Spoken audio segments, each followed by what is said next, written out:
if I had to give you one word, it's about not being enough, not being fill in the blank, not being smart enough, fast enough, tough enough, caring enough, thin enough, pretty enough, experienced enough. And fill in any word can go in that blank. And it's about not belonging, not having earned your place at that table, whether it's your dinner table or the dinner table at a conference or an executive retreat. Because the thing is, Sophie, like if you raised your hand in school as a young kid and you got laughed at, you're reluctant to raise your hand again. Because that negative experience comes with you forever. It's hard to believe that it's true, but thoughts come into your brain from the brainstem back here, down at the bottom of your brain, and they travel through the amygdala, which is in the center of your brain. And that's that process emotions. And if something has a strong emotional content, it gets stuck there. It can't make it out to your frontal cortex, where your logic. So anything that had a strong emotional content for you is going to stay with you for a very long time. Just because that's physiology. We're wired to remember past threats so we don't repeat them again. I mean, Albert Einstein, who reshaped our understanding of the universe, described himself as an involuntary swindler, a fraud. He thought he was a fraud. Howard Schultz, who was the 3-time CEO of Starbucks, said almost no one gets into that corner office and thinks that they belong. Meryl Streep, 3 Academy Awards, 4 Emmys, 2 SAG Awards. So when it comes to her acting, she's waiting for the other shoe to drop. No matter how accomplished you are, you're always doubting your abilities, whatever they may be, whether it's an athlete, doubting their ability to win that race, or an executive, doubting their ability to lead an organization, or a writer, believing they can write a book that anyone wants to read.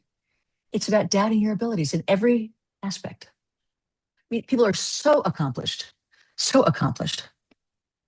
And it doesn't matter, because these past experiences where people doubted you stick with you forever. It's really sad and it's really destructive. We call these things the monster fuel. Again, the amygdala is that almond-shaped cluster in the middle of your brain. And it's what alerts you to danger. So if something feels dangerous to your brain, your amygdala reacts with one of 3 responses. Either you fight, you run away, or you freeze. Whether it's animals or humans, it's the fight, or freeze response to any danger. Because again, it's your reptilian brain reacting, right? So it's called the amygdala hijack, because when you have that emotional reaction, you don't think rationally. You don't think, okay, calm down. How do I approach this thing? You react.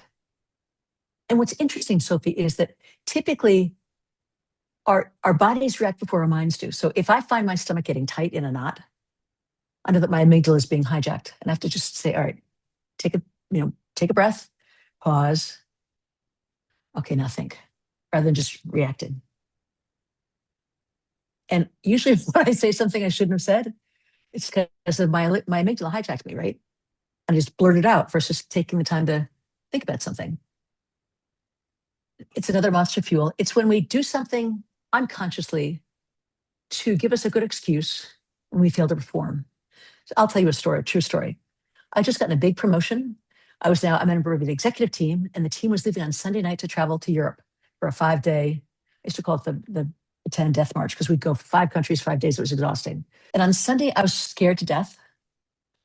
It was my coming out party, right? And on Sunday morning, I got up and there was an eclair in the refrigerator. And I thought to myself, I think it's been there too long, but I ate it anyway. And the custard had gone bad. I got food poisoning. I'm on the floor in the bathroom, calling my boss saying I can't come. I want to make the flight today because I was afraid.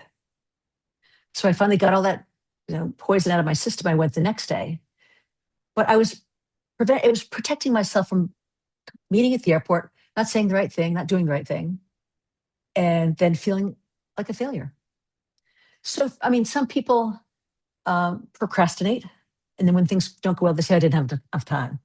Or someone might go out drinking the night before a big presentation, and when it doesn't do well, they say, I shouldn't have been out last night. But it's a built-in excuse to explain failure instead of giving it your best. And because you doubt yourself, you're not sure, you keep ruminating and trying again to make sure that you thought of every opportunity, every possibility, everything that could go wrong. It's because you don't have confidence, right? If you had confidence, you just act and know that you can respond when something doesn't go as you plan.